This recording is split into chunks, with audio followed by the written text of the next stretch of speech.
यथाग्निर्दाहिका शक्तिः रामकृष्णे स्थिता हि या सर्वविद्यास्वरूपां तां शारदां প্রণমাম্যহম। শতরূপে সারদা, শ্রীরামকৃষ্ণের শক্তি। লিখছেন স্বামী অপূর্বানন্দ। শ্রীরামকৃষ্ণ তার সহধর্মিণীর স্বরূপ জানতেন বলেই শ্রী মায়ের সঙ্গে তার দৈনন্দিন ব্যবহারেও খুবই সম্ভ্রম প্রকাশ পেত। তার মনে কোনোভাবে বিন্দু মাত্র আঘাতও দিতে চাইতেন না। দক্ষিণেশ্বরে শ্রীরামকৃষ্ণের কাছে অনেক ফল মিষ্টি আসত, আর শ্রীরামকৃষ্ণ ওইসব নহবতে শ্রী মায়ের কাছে পাঠিয়ে দিতেন। শ্রী মা সে সবই মুক্ত হস্তে বিলিয়ে দিতেন। একদিন শ্রীরামকৃষ্ণ একটু অনুযোগের সুরে বলেছিলেন, এত খরচ করলে কিভাবে চলবে? ওই কথা শুনে শ্রী মাকে নীরবে চলে যেতে দেখে শ্রীরামকৃষ্ণ বিশেষ বিচলিত হয়ে পড়লেন। সঙ্গে সঙ্গে ব্যস্ত সমস্ত হয়ে ভাইপো রামলালকে ডেকে বললেন, ওরে রামলাল, যা তোর খুড়িকে গিয়ে শান্ত কর। ও রাগ করলে নিজেকে দেখিয়ে এর সব নষ্ট হয়ে যাবে। শ্রী মায়ের কাছে শ্রীরামকৃষ্ণের এই স্বেচ্ছা পরাজয় প্রমাণ করে শ্রীরামকৃষ্ণের দৃষ্টিতে শ্রী মায়ের স্থান কোথায় ছিল। প্রসঙ্গটি উল্লেখ করে নিবেদিতা মন্তব্য করেছেন, শ্রী মা এমনই প্রিয় ছিলেন শ্রীরামকৃষ্ণের কাছে। বর্তমান প্রবন্ধের বিষয়বস্তুর পরিধির বাইরে হলেও স্বামী হিসেবে শ্রীরামকৃষ্ণ শ্রী মায়ের প্রতি যে দরদ ও ভালোবাসার পরিচয় দিয়েছেন, তাতে যে মানবিক স্নেহদৃষ্টির স্বাক্ষর আছে, তা সহধর্মিণীর প্রতি সাধারণভাবে একজন যথার্থ প্রেমপরায়ণ স্বামীর দরদ ও ভালোবাসার চেয়ে কোনোভাবেই কম ছিল না। বাস্তবিক আমরা দেখি, শ্রীরামকৃষ্ণের প্রতি শ্রী মায়ের যতটা টান ছিল, শ্রীরামকৃষ্ণেরও শ্রী মায়ের প্রতি তার চেয়ে কিছু কম টান ছিল না। গৌরীমা বলেছেন, এই যে দুজনের মাত্র 50 হাত দূরে থেকেও কখনো কখনো 6 মাসেও হয়তো একদিন দেখা নাই, তবু দুজনে ভাবই ছিল কত। শ্রীরামকৃষ্ণ শ্রী মায়ের সম্পর্কে বলতেন, ওরে, ওর নাম সারদা ও সরস্বতী, তাই সাজতে ভালোবাসে। তাই হৃদয়কে একবার বলেছিলেন, দেখ তো তোর সিন্ধুকে কত টাকা আছে, ওকে ভালো করে 2 ছড়া তাবিজ গড়িয়ে দে। তাবিজের জন্য ঠাকুর 300 টাকাই দিয়েছিলেন, কিন্তু তাবিজ গড়াতে 200 টাকা লেগেছিল। বাকি 100 টাকা শ্রী শ্রী মাকে নগদ দেওয়া হয়েছিল। এ সম্পর্কে শ্রী মায়ের মন্তব্য, তখন তার অসুখ, তবু আমায় 300 টাকা দিয়ে তাবিজ গড়িয়ে দেওয়ালেন, যিনি নিজে টাকা কড়ি ছুঁতেই পারতেন না। শ্রী মাকে ঠাকুরের ডায়মন্ড কাটা সোনার বালা গড়িয়ে দেওয়ার কথা আগেই উল্লিখিত হয়েছে। একবার শ্রী শ্রী মা বলেছিলেন, দক্ষিণেশ্বরে থাকতে একদিন আমি রঙ্গন ফুল আর জুঁই ফুল দিয়ে 7 লহর গড়ে মালা গেঁথেছি। বিকেলবেলা গেঁথে পাথরের বাটিতে জল দিয়ে রাখতেই কুড়িগুলি সব ফুটে উঠল। মাকে পরাতে পাঠিয়ে দিলুম। গয়না খুলে মাকে ফুলের মালা পরানো হয়েছে। এমন সময় ঠাকুর মাকে দেখতে গিয়েছেন। দেখে একেবারে ভাবে বিভোর।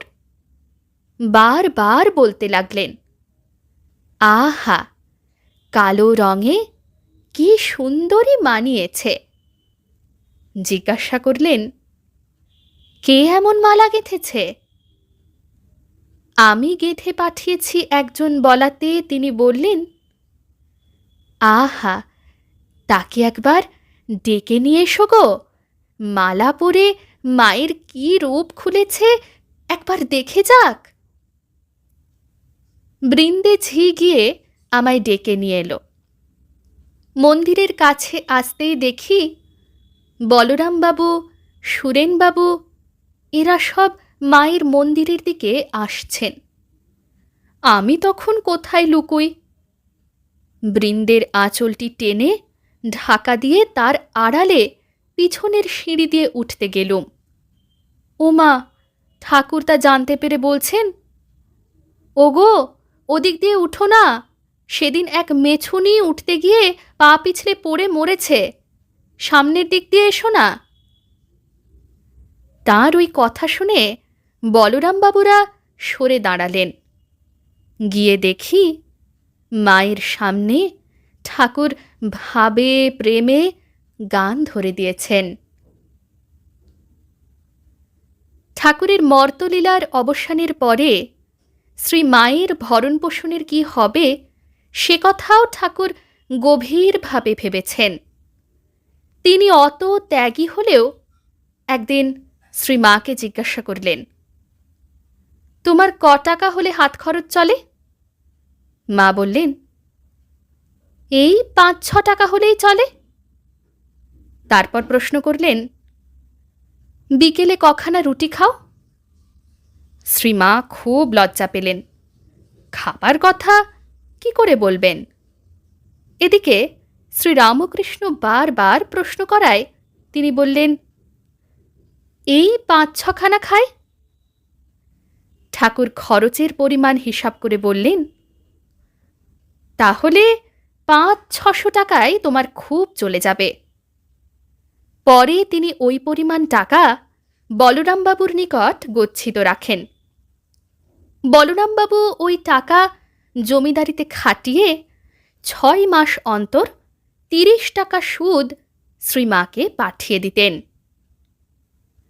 শ্রীমায়ের কোনো রকম অসুবিধার কথা অবগত হলে শ্রীরামকৃষ্ণ অত্যন্ত বিচলিত হয়ে পড়তেন।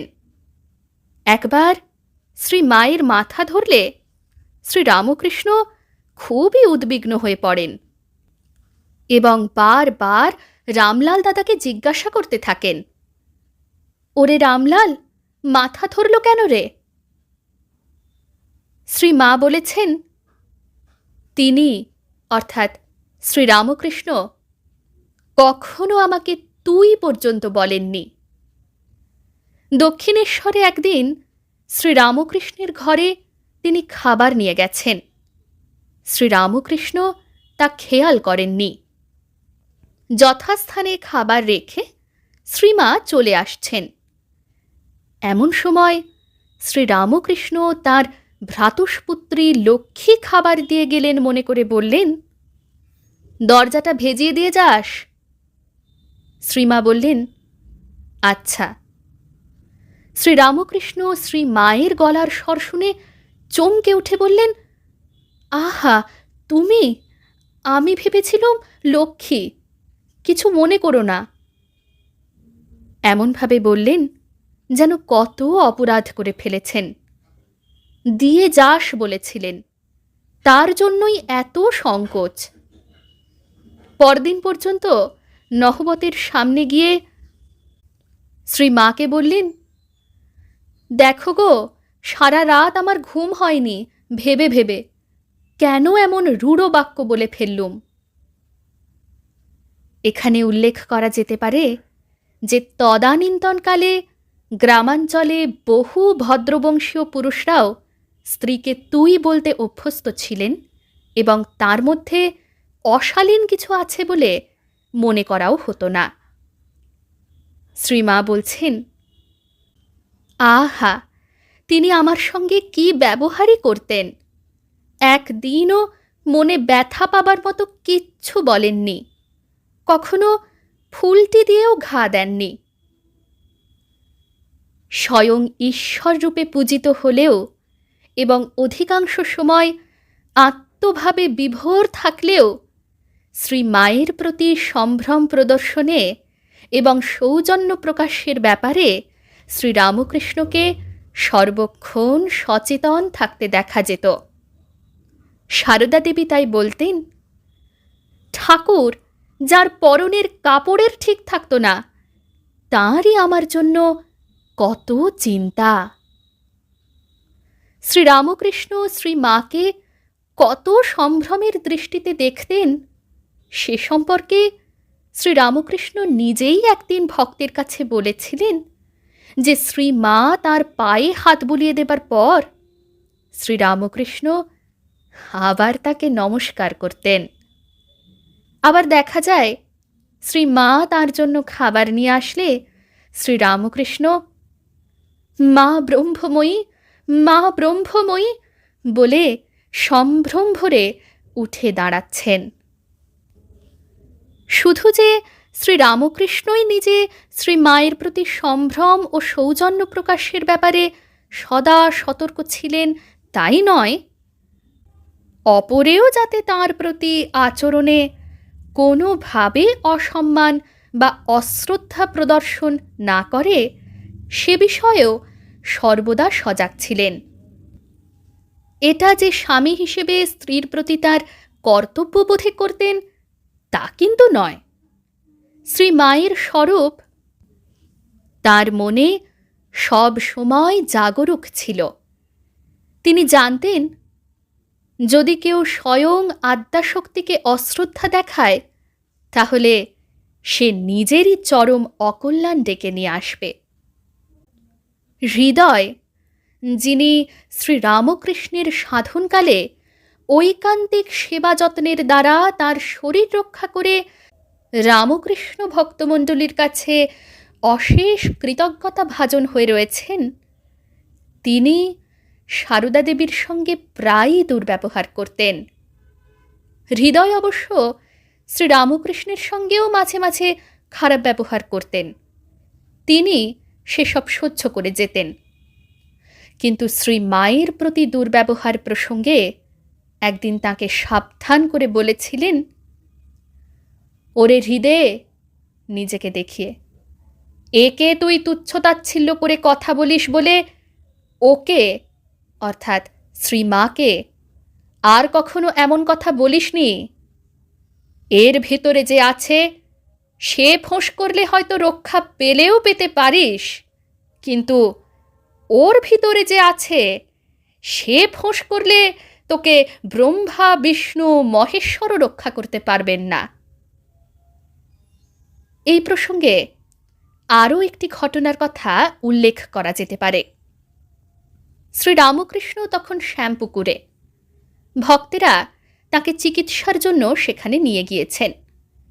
শ্রী মা রয়েছেন দক্ষিণেশ্বরে। সে সময় একদিন গোলাপ মা কথায় কথায় যোগেন মাকে বলেছিলেন, দেখ যোগেন, ঠাকুর বোধ হয় মার উপর রাগ করে কলকাতা চলে গেছেন। যোগেন মার কাছে ওই কথা শুনে শ্রী মা কলকাতা গিয়ে শ্রীরামকৃষ্ণের কাছে কেঁদে বললেন, তুমি নাকি আমার উপর রাগ করে চলে এসেছ? শ্রীরামকৃষ্ণ বললেন, না, কে তোমায় এ কথা বলেছে? শ্রী মা বললেন, গোলাপ বলেছে। তখন শ্রীরামকৃষ্ণ রেগে গিয়ে বললেন, সে এমন কথা বলে তোমায় কাঁদিয়েছে? সে জানে না তুমি কে? গোলাপ কোথায়? আসুক না। শ্রী মা তখন শান্ত হয়ে দক্ষিণেশ্বরে ফিরে গেলেন। পরে গোলাপ মা শ্রীরামকৃষ্ণের কাছে এলে তিনি তাকে খুব ভর্ৎসনা করে বললেন, তুমি কি কথা বলে ওকে কাঁদিয়েছ? জানো না ওকে? এক্ষুনি গিয়ে তার কাছে ক্ষমা চাওগে। গোলাপ মা তক্ষুনি হেঁটে দক্ষিণেশ্বরে শ্রী মায়ের কাছে কাঁদতে কাঁদতে গিয়ে ক্ষমা চাইলেন।